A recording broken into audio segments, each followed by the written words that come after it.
of us have a chronic disorder such as high blood pressure or autoimmune disease. Rates of anxiety, depression, PTSD, and addiction are skyrocketing. Why? The roots of these issues and more can often be traced to trauma, adverse childhood experiences, chronic stress, and ultimately, nervous system dysregulation. Meet your autonomic nervous system. Let's call it ANS. ANS takes care of a lot of your automatic functions, like your heartbeat, digestion, and body temperature. ANS also manages your survival and stress response, working to keep you alive when your life is in danger. ANS functions as our built-in detection system, constantly scanning our environment for cues of safety and cues of danger. As ANS scans the environment, it has three general responses or states. Safe. You feel calm, relaxed, and connected to those around you. Mobilized. When ANS detects danger, it sends a command and your heart rate and breathing increase, adrenaline and cortisol are released, and blood rushes to your muscles so you can handle the threat. This is our fight-flight response. Immobilized. When ANS detects that the danger is so great that you can't fight or run, it shuts you down. In this state, our heart rate, blood pressure, and body temperature decrease, and pain-numbing endorphins are released. This is our freeze response. ANS does all of this automatically without us thinking about it.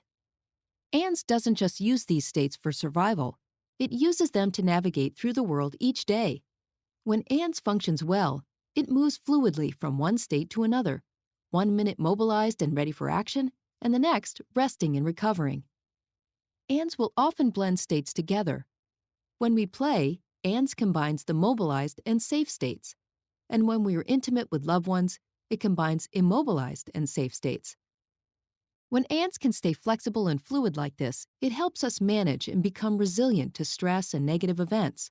We're able to bounce back and move on.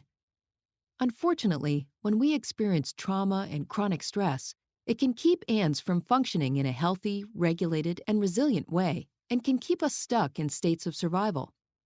A friendly get-together can become frightening. A simple meeting at work can become threatening. For those with a history of trauma and chronic stress, the ANS detection system often becomes faulty, constantly signaling danger even when we are safe. It's like ANS is an alarm system, constantly signaling fire even when there's no smoke and no flames. Consistently living in these survival states can be debilitating, and we often develop adaptive strategies like using drugs, alcohol, food, work, or sex in an attempt to bring regulation and temporary relief. Understanding how trauma impacts us is critically important.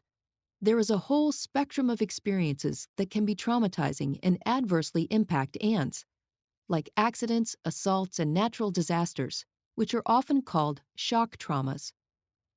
There is also developmental or relational trauma, when we experience chronic adversity, abuse, neglect, and lack of safety while growing up. Many other experiences can be traumatizing, including chronic stress, medical procedures, and adverse community environments like poverty, discrimination, and violence.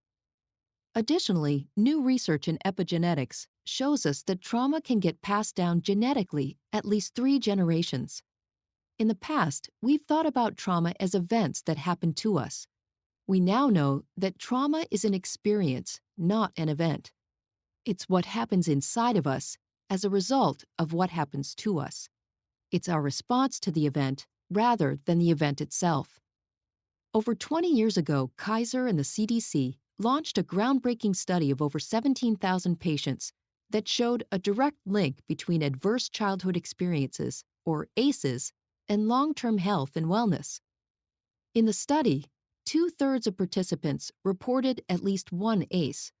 Over 20% reported 3 or more. When participants reported 4 or more ACEs, this corresponded to an increased chance for heart disease, cancer, drug abuse, and more.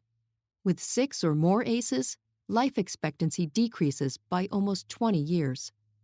We are learning that many physical and emotional symptoms may emerge from a chronically dysregulated ANS.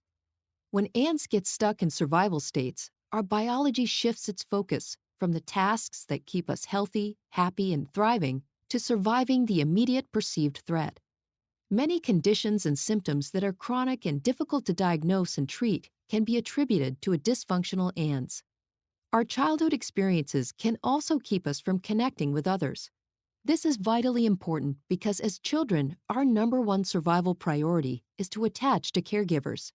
When the people responsible for our safety aren't safe, and we are living in chronic states of unsafety, ANS doesn't get wired right.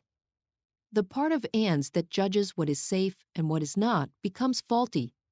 If intimacy and connection were unsafe as a child, as adults, we'll often unconsciously reject attempts from friends and partners to connect. Even though intimacy and connection is what we want, ANS feels it's unsafe and won't allow it. Trauma compromises our ability to engage with others, replacing the need for connection with the need for protection. When there has been trauma, ANS can no longer differentiate between our unsafe past and our now safe present. ANS can't turn off the need to protect, even though we are now safe. So what can we do when ANS becomes dysregulated? How do we recover from trauma and develop a healthy, regulated, resilient nervous system? Fortunately, we can retrain ANS to feel safe again. This is best done with the help of others.